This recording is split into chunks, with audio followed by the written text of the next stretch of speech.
গত বছরের শরৎ Donald Trump তখনও মার্কিন প্রেসিডেন্টের দায়িত্ব নেননি, আর ইরানের পারমাণবিক কর্মসূচি নিয়ে তখন কূটনৈতিক সমাধানের উদ্যোগও নেননি তিনি। অথচ তখনই ইসরায়েলের প্রধানমন্ত্রী বেনিয়ামিন নেতানিয়াহু ইসরায়েলকে ইরানের সঙ্গে যুদ্ধের পথে এগিয়ে নিয়ে যান।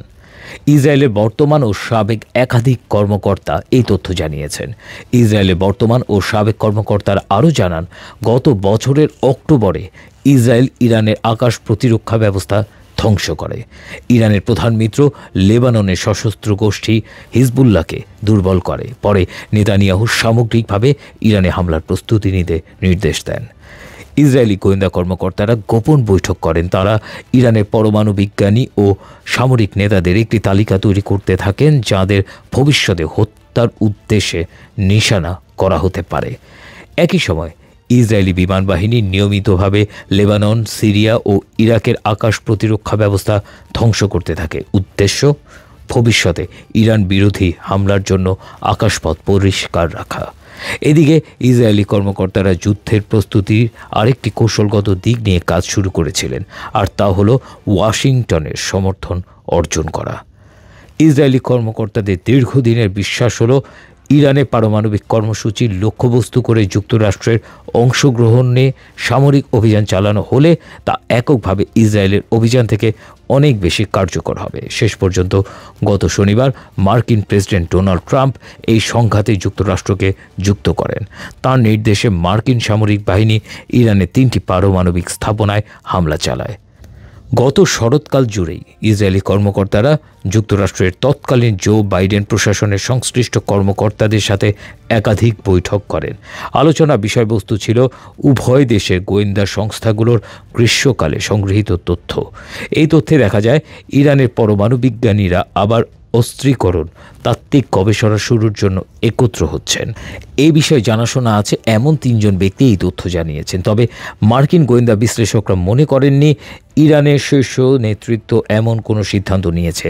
এই মূল্যায়ন বর্তমান ট্রাম্প প্রশাসন শাসন আমলে বসন্ত জুড়ে একাধিকবার পর্যালোচনাও করা হয়। ইরানে ইসরায়েলের হামলা চালানোর সময় পর্যন্ত এই অবস্থানেই ছিল যুক্তরাষ্ট্রের গোয়েন্দা সংস্থাগুলো। সংশ্লিষ্ট 5টি সূত্র এই তথ্য জানিয়েছে। শেষ পর্যন্ত যখন নেতানিয়াহু 13 জুন ভোরে ইরানে আকস্মিক হামলা চালান, সেই সময় ট্রাম্পের কূটনৈতিক আলোচনা চলছিল। হামলার সিদ্ধান্তটি নতুন কোনো গোয়েন্দা তথ্যের উপর ভিত্তি করে নেওয়া হয়নি, বরং ইসরায়েল একে একটি অন্যতম সুযোগ হিসেবে দেখে আগে থেকেই তৈরি করে রাখা পরিকল্পনা বাস্তবায়নের সময় হিসেবে বেছে নেয়। পারমাণবিক অস্ত্র কর্মসূচিতে ইরানের অগ্রগতির যথেষ্ট প্রমাণ নেতানিয়াহুর কাছে ছিল কি না, এই প্রশ্নে বিশ্বজুড়েই বিতর্ক আছে। কিন্তু একই সঙ্গে আন্তর্জাতিক আইনের দৃষ্টিতে এই হামলার বৈধতা নিয়েও প্রশ্ন উঠেছে। সাম্প্রতিক দিনগুলোতে বিষয়টি যুক্তরাষ্ট্রের প্রশাসনের ভেতর টানাপোড়েন তৈরি করেছে বলে মনে হচ্ছে। প্রেসিডেন্ট ট্রাম্প রোববার গত মার্চে দেশটির জাতীয় গোয়েন্দা পরিচালক তুলসী গ্যাবার্ডের দেয়া মূল্যায়নটি উড়িয়ে দিয়েছেন। তুলসী গ্যাবার্ডের মূল্যায়নে বলা হয়েছিল, ইরানের শীর্ষ নেতৃত্ব পারমাণবিক অস্ত্র তৈরির নির্দেশ দেয়নি। ট্রাম্প সাংবাদিকদের বলেছেন, তার ব্যক্তিগত বিশ্বাস ইরান পারমাণবিক বোমা তৈরির একেবারে কাছাকাছি পৌঁছে গেছে। নেতানিয়াহু বহু বছর ধরে বলে আসছেন, ইরান পারমাণবিক অস্ত্র অর্জনের দ্বারপ্রান্তে, আর সামরিক হামলার মাধ্যমে ইরানকে থামাতে হবে।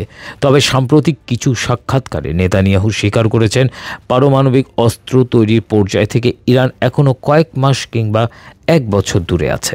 তবে যে বিষয়টি নিয়ে কোনো বিতর্ক নেই তা হলো, ইরান বিপুল পরিমাণ ইউরেনিয়াম সমৃদ্ধ করেছে, যা বেসামরিক ব্যবহারের প্রয়োজনীয় মাত্রার চেয়ে অনেক গুণ বেশি। একই সাথে ইরান বিপজ্জনক ব্যালিস্টিক ক্ষেপণাস্ত্রে ভান্ডার গড়ে তুলেছে। নাম প্রকাশ না করার শর্তে এক ইসরায়েলি কর্মকর্তা বলেছেন, ইরানে হামলার সিদ্ধান্ত ইসরায়েলের জন্য সুযোগ ও প্রয়োজন, এই দুটি বিবেচনার একটি সমন্বয়।